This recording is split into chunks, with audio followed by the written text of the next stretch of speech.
পৃথিবীর প্রাচীন 7টি বিষয়ের মধ্যে সবচেয়ে পুরনো এবং এখনও অক্ষত থাকা বিষয়টি হলো পিরামিড। এটি শুধু স্থাপত্য নয়, বরং এক রহস্যের আধার। কে বানিয়েছিল এই বিশাল আকৃতির পিরামিড, কিভাবে তা তৈরি হয়েছিল, আর এর প্রকৃত উদ্দেশ্যই বা কি ছিল? 15 মার্চ 2025 দুই ইতালীয় বিজ্ঞানী এক সম্মেলনে গিজা পিরামিডের কিছু গোপন রহস্য সবার সামনে তুলে ধরেন, যা হাজার হাজার বছর ধরে পিরামিডের নিচে চাপা পড়েছিল।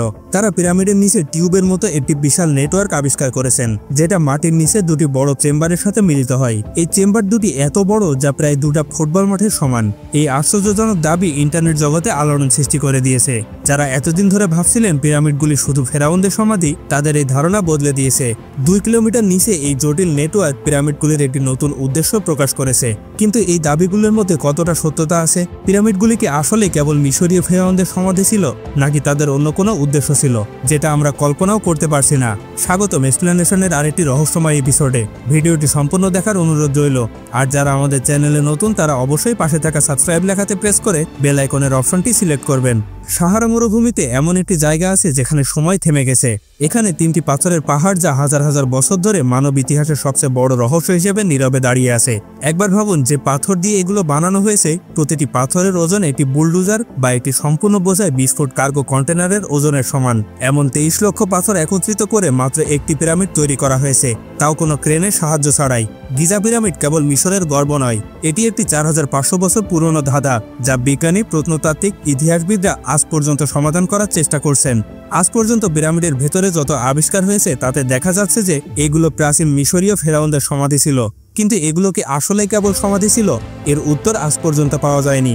এখানে মোট 3টি বড় পিরামিড রয়েছে। সবচেয়ে বড়টি হলো কুফু, যাকে গিজার গ্রেট পিরামিডও বলা হয়।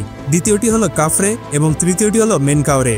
কিন্তু আমরা এগুলোকে মিশরীয় রাজাদের সমাধি কেন বলি? প্রকৃতপক্ষে এই 3টি পিরামিডে সমাধি কক্ষ পাওয়া গেছে, এমন একটি কক্ষ যেখানে কাউকে সমাহিত করা হয়। কুফু এবং কাফরে পিরামিডের সমাধি কক্ষের ভেতরে সার্কোফেগাস পাওয়া গেছে, কিন্তু তাদের ভিতরে কোনো মমি ছিল না। তাহলে কেন এটা বিশ্বাস করা হয়েছিল যে এখানে একটি মমি ছিল? এই সম্পর্কে একটি ইঙ্গিত পাওয়া যায় মেনকাওরে পিরামিড থেকে। 1837 সালে একটি অভিযানের সময় সবচেয়ে ছোট পিরামিড মেনকাওরেতে একটি মমি পাওয়া গিয়েছিল। কিন্তু যখন সেই সার্কোফেগাসটি সহ মমিকে গবেষণার জন্য জাহাজে করে ব্রিটেনে পাঠানো হয়েছিল, তখন পথেই জাহাজটি ডুবে যায় এবং মেনকাওরের সার্কোফেগাসটি সমুদ্রের অজানা এক জগতে হারিয়ে যায়। এই কারণে প্রত্নতাত্ত্বিকরা বিশ্বাস করতে বাধ্য হন যে প্রথম দুটি পিরামিডও একসময় মমি ছিল, যেগুলো সম্ভবত ধন সম্পদের লোভে ডাকাতেরা নিয়ে গিয়েছিল। কিন্তু যদি এই 3টি পিরামিড কেবলমাত্র টুমসি হতো, তাহলে কেন তাদের ভিতরে এত রহস্য লুকিয়ে আছে? আর এত রহস্য রেখে যাওয়ারই বা কি দরকার ছিল? কেউ কেউ বলে যে এই কাজটি মহাকাশ থেকে আসা কোনো এলিয়েনদের কাজ। আবার কেউ কেউ বিশ্বাস করে যে এগুলো বিশ্বজুড়ে ছড়িয়ে থাকা প্রাচীন এনার্জি গ্রিডের অংশ ছিল। এই 3টি পিরামিডের কেবল আকারই নয়, তাদের সারিবদ্ধকরণও একটি রহস্য যা এখনও সমাধান করা যায়নি। হাজার হাজার বছর পুরনো গিজার পিরামিডগুলি কার্ডিনাল দিক অনুসারে, অর্থাৎ উত্তর, দক্ষিণ, পূর্ব এবং পশ্চিম অনুসারে সারিবদ্ধ। এবং এই সারিবদ্ধকরণ এতটাই নিখুঁত যে আজকের কেজিপি সিস্টেমগুলো এই সামনে লজ্জাবোধ করবে। এটি কি কেবল একটি কাকতালীয় ঘটনা, নাকি কোনো উন্নত সভ্যতার গোপন জ্ঞান বা দক্ষতা? গত 150 বছর ধরে আধুনিক বিজ্ঞান পিরামিডগুলির কাঠামোর রহস্য দেখে হতবাক হচ্ছেন, তবে আসল রহস্য হয়তো এর নিচে লুকিয়ে আছে। 15 মার্চ 2025 ফ্রান্স এবং ইতালির 2 বিজ্ঞানী দাবি করছেন যে রাডারের সাহায্যে তারা পিরামিডের নিচে একটি খুব বড় জটিল কাঠামো আবিষ্কার করেছেন। নয়েজ সিনথেটিক অ্যাপারচার রাডার, যাকে সংক্ষেপে SARও বলা হয়। এই প্রযুক্তি ব্যবহার করে এই বিজ্ঞানীরা কাফরে পিরামিডের নিচে 2 কিলোমিটার দীর্ঘ ভূগর্ভস্থ কাঠামো শনাক্ত করেছে, যা হয়তো 3টি পিরামিডের নিচে ছড়িয়ে থাকতে পারে। তারা বলছে যে কাফরে পিরামিডের নিচে 8টি খাদ আবিষ্কৃত হয়েছে, যা ভেতরে 650 মিটার পর্যন্ত গভীর এবং প্রতিটি ভার্টিক্যাল শ্যাফটের চারপাশে সিঁড়ি তৈরি করা আছে। এবং সবচেয়ে আশ্চর্যজনক বিষয় হলো এই খাদের নিচে 2টি খুব বড় চেম্বার তৈরি করা হয়েছে, যার আকার 2টি ফুটবল মাঠের সমান। যদিও আগে বিশ্বাস করা হতো যে পিরামিডগুলি ফিরাউনদের সমাধি ছিল, এই বিজ্ঞানীদের দাবি ইতিহাস জগতে একটি নতুন বিতর্ক শুরু করেছে। পিরামিডগুলির আসল উদ্দেশ্য কি বাস্তবে অন্য কিছু ছিল? 1905 সালে ইতিহাসের বিখ্যাত আবিষ্কারক নিকোলা টেসলা বলেছিলেন যে পিরামিডগুলি পৃথিবীর অভ্যন্তরীণ শক্তি ব্যবহার করার জন্য তৈরি করা হয়েছিল, এবং এই দিকে মনোনিবেশ করে তিনি তারবিহীন শক্তি সঞ্চালনের একটি প্রকল্পেও কাজ করেছিলেন। কিন্তু সেই প্রকল্পটি সম্পূর্ণ হওয়ার আগেই তিনি রহস্যজনকভাবে মারা যান, এবং এখন এই নতুন তথাকথিত আবিষ্কার নিকোলা টেসলার তত্ত্বকে পুনরুজ্জীবিত করার আরেকটি সুযোগ দিয়েছে। কিন্তু এখানে প্রশ্ন জাগে যে যদি এমন আবিষ্কার করা হয়ে থাকে, তাহলে তার প্রমাণ কি? শুধুমাত্র একটি রাডারের সাহায্যে তিনি কিভাবে ভূগর্ভস্থ কাঠামো শনাক্ত করলেন, যে রাডারটি মাটি থেকে 400 কিলোমিটার উপরে মহাকাশে অবস্থিত একটি উপগ্রহে স্থাপন করা হয়েছিল? সহজ ভাষায় বুঝতে হলে আসুন একটি সাধারণ রাডারের সাহায্যে দেখা যাক। সাধারণ রাডার মাটির দিকে সংকেত প্রেরণ করে, যা বিভিন্ন বস্তুর সাথে ধাক্কা খেয়ে আবার রাডারে ফিরে যায়। প্রাপ্ত সংকেতগুলি যদি দ্রুত ফিরে আসে, তার অর্থ হলো সেগুলো অগভীর স্থান।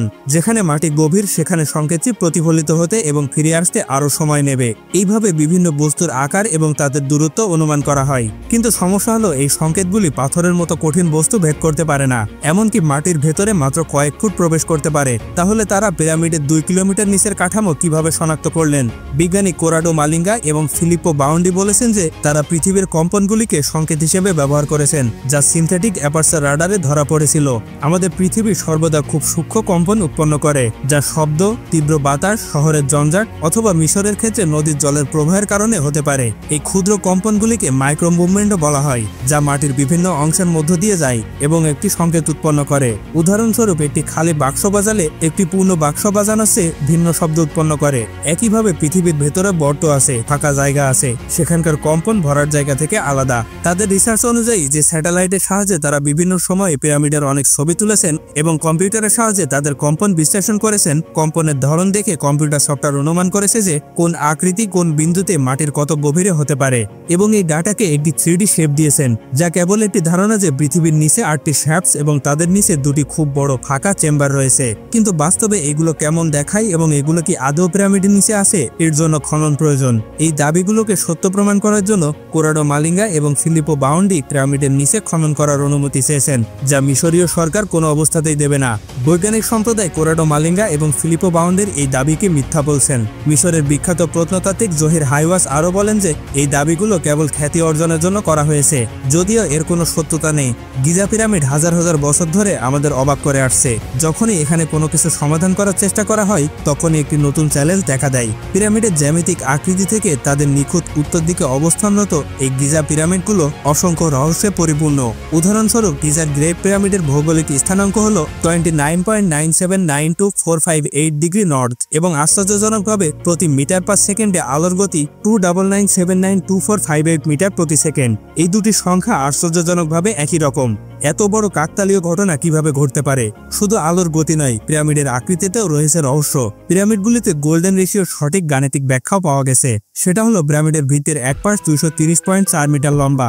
আপনি যদি এটাকে অর্ধেক করেন তাহলে 115.2 মিটার হবে এবং যে কোনো এক পাশের ঢাল 186.4 মিটার উঁচু।